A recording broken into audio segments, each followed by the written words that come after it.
가치 투자자의 탄생, 경이적인 수익률을 기록한 투자대가 17인의 삶과 투자 전략, 로너드 첸 지음, 김인정 옹김, FN미디어. 사장, 역발상 투자자의 탄생, 토머스 칸, 변형된 그레이엄식 접근법. 사람들이 우리의 투자 전략이 무엇인지 물으면 변형된 그레이엄식 투자라고 대답합니다.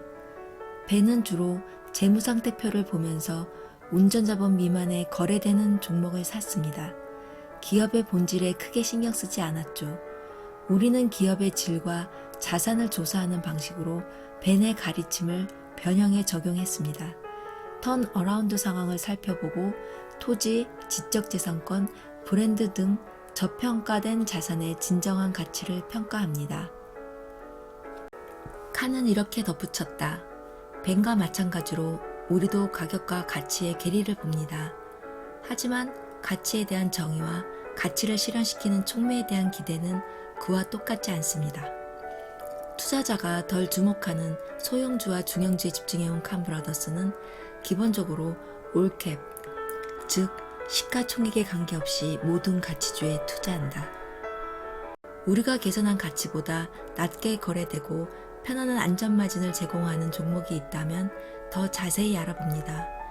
우리의 주된 관심사는 컨설턴트가 제시하는 대형주, 소형주, 신흥시장 같은 투자 범주가 아니라 주가의 하방 경직성이 확보된 강력한 투자 대상입니다. 중요한 내용을 덧붙이자면 우리는 절대 가치를 봅니다. 상대 가치는 결코 보지 않습니다. 예를 들어 단순하게 동종회사가 이익의 30배 거래된다고 해서 PER 20배인 회사가 저평가되었다고는 보지 않습니다. 정성적으로 비교할 때도 재무상태표, 이익, 현금 흐름, 사업 분석 방식으로 접근합니다. 우리가 계산한 적정 조정 장부 가치보다 할인되어 거래되거나 정상치에 가까운 이익 기준이 보수적으로 산출한 주가 배수 미만에 거래될 경우에 한해서만 그 기업이 저평가 상태라고 봅니다. 단순한 주가 순자산 배수나 PER만을 보지 않는 것이 중요합니다. 항상 필요한 조정을 가하고 경영진과 논의해 다듬은 수치를 평가합니다. 손익계산서에 표시된 현재 이익을 크게 강조하는 일반적인 투자자와 달리 칸은 재무상태표를 더 중점적으로 본다. 이익이 기업의 전망에 대해서는 많은 것을 말해줄지 몰라도 건전성에 대해서는 거의 알려주는 것이 없다는 것이 그의 생각이다. 따라서 기업의 손익을 볼 때 현재의 이익 대신 미래의 더 우호적인 환경에서 달성 가능한 이익에 초점을 맞춘다. 기업의 건전성은 현재의 좋은 실적보다 훨씬 더 큰 안전마진을 제공합니다. 우리는 현재 실적은 좋지만 부채가 많은 기업이 아니라 탄탄한 재무상태표, 강력한 운전자본, 낮은 부채 비율을 갖춘 기업에 투자할 것입니다. 사실 단기 실적이 약세거나 심지어 이익을 내지 못했더라도 양호한 건전성을 유지하는 기업을 선호합니다. 이러한 기업이 더 큰 가치를 창출하기 때문입니다. 우리는 이러한 기업을 추락천사라고 부릅니다. 대개 시장 지위와 재무 상태는 양호하지만 일시적으로 문제를 겪고 있죠. 우리의 리서치 결과가 이들은 문제 해결과 실적 개선 역량을 가지고 있다고 보여준다면 결국 주가도 다시 상승할 겁니다. 문제가 지속되고 실적이 개선되지 않을 경우에는 재무상태표를 더욱 자세히 검토해서 가치 있는 자산을 보유했는지 여부를 판단합니다. 보유한 자산이 상당히 매력적이라면 완벽한 인수후보가 됩니다. 잘 알려지지 않은 유가증권. 칸이 보기에 오늘날 일반적인 투자자가 가진 제일 큰 문제는 그들 스스로 전문가라고 생각한다는 점이다. 병원에 갈 때와 똑같습니다. 요즘 환자는 진료 예약을 잡기 전에 인터넷으로 병에 대해 조사해서 의사에게 자기가 처방받을 약을 이야기합니다. 투자는 그렇게 하면 안 됩니다. 표준 데이터의 이면을 보고 남이 보지 못한 것을 찾아내기 위해서는 전문 지식과 경험이 필요합니다. 칸은 복스 인터내셔널을 사례로 들었다. 복스 인터내셔널은 베스트바이, 월마트 등 미국의 주요 유통업체를 통해 다양한 브랜드의 가전제품을 유통하는 기업이다. 2005년 이 기업은 감사를 거친 재무제표를 제때 제출하지 않았다는 이유로 나스닥 시장에서 상장 폐지될 수 있다는 통보를 받았다.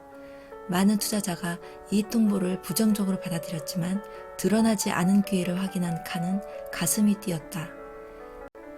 재무 상태를 면밀히 들여다보고 경영진을 만난 그는 감사를 거친 과거 실적을 이용하는 것이 애초에 허용되지 않았다는 사실을 알게 되었다. 전임 감사인이 제기했고 회사도 충분히 인지하고 있는 문제에 대한 조사가 진행 중이었기 때문이다. 상장 폐지 통보는 회사도 충분히 예상하던 일이었다. 상황이 해결되자 회사는 상장 기업의 지위를 되찾았다. 칸은 회상했다. 기사 제목은 무시무시했지만 회사의 실적과 재무 상태를 살펴보고 현실은 그렇지 않다는 것을 알 수 있었습니다.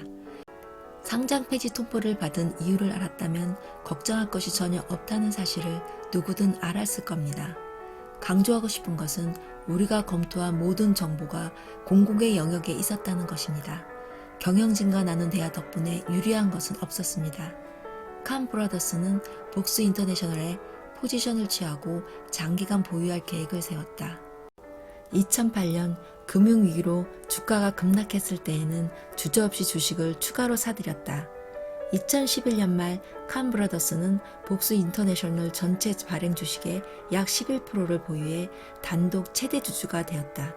유형 자산의 주당 순 자산 가치가 12달러, 주당 순이익이 75센트, 주당 현금 흐름이 3달러인데도 불구하고 주가는 6달러까지 하락했습니다. 좋은 가격이었죠. 투자자에게 보통 3에서 5년의 보유 기간을 이야기합니다만 모든 것이 제대로 돌아가고 내재 가치가 꾸준히 향상되고 보수적이면서 수준 높은 경영진이 있는 기업이라면 보유 기간은 훨씬 더 길어질 수 있습니다. 결국 주식은 기업을 대표하고 우리는 그 기업에 투자하는 것이니까요. 모멘텀보다는 가치를 중시하는 만큼 매수 시기가 너무 이른 경우도 많다. 역발상 투자자로서 진입 시점을 정확히 맞추겠다는 생각은 전혀 없습니다. 인기가 없는 주식은 더 하락해서 단기적으로 시장 수익률을 하회할 수도 있으니까요. 한 번에 모든 것을 걸기보다는 기업의 작은 일부분을 사서 시간이 지날수록 그 기업을 더 잘 알게 되고 점차 포지션을 키워가는 것이 좋습니다. 복스 인터내셔널은 2, 3년에 걸쳐 서서히 알아갔습니다. 이러한 매수 전략은 칸 브라더스의 최고 시세 차익이 대개 나중에 매수한 부분에서 발생한다는 것을 뜻한다. 칸은 설명했다. 상황을 안다는 믿음이 있는 한 보유한 주식의 평균 매입 가격을 낮추는 데 주저하지 않습니다. 그레이엄도 말했죠. 대중의 의견과 다르다는 이유로 옳거나 틀린 의견이 되는 것이 아니다. 데이터와 추론이 오를 때 그 의견이 옳은 것이다 라고요. 시장을 되돌아보며 칸은 성공적인 투자자가 되려면 감성 지능이 필수라고 믿는다. 인생 경험도 도움이 되겠지만 좋은 시절과 나쁜 시절을 모두 거치며 살아남은 사람에게 직접 배우는 것도 반드시 필요하다. 그에게 아버지 어빅은 누구보다 좋은 본보기였다. 투자의 장점 가운데 하나는 정년이 없다는 겁니다. 나이가 들수록 더 현명해지죠. 주식시장 최고와 최악의 시절을 모두 겪은 아버지는 위기와 광란의 상황에서 침착함을 잃지 말라고 가르쳐 주셨습니다. 아버지의 존재는 불확실성의 시대에 고객을 진전시키는 데도 도움이 됩니다. 이제 잦은 매매가 유행하고 진지한 장기 투자는 인기를 잃었습니다. 저는 다시 대중에 역행하고 있죠. 칸의 결론이다. 시장의 과도한 변동성이 단기적으로는 우리 포트폴리오에 해가 될 수 있지만 교율을 지키고 인내심을 가진다면 더욱 싼 가격에 주식을 살 수 있는 특별한 기회가 될 겁니다. 안전마진을 확보하는 것과 소외된 가치지향적 기업을 장기간 보유하는 것의 중요성을 생각하면 우리가 보유한 주식은 결국 다시 인기를 끌게 될 겁니다.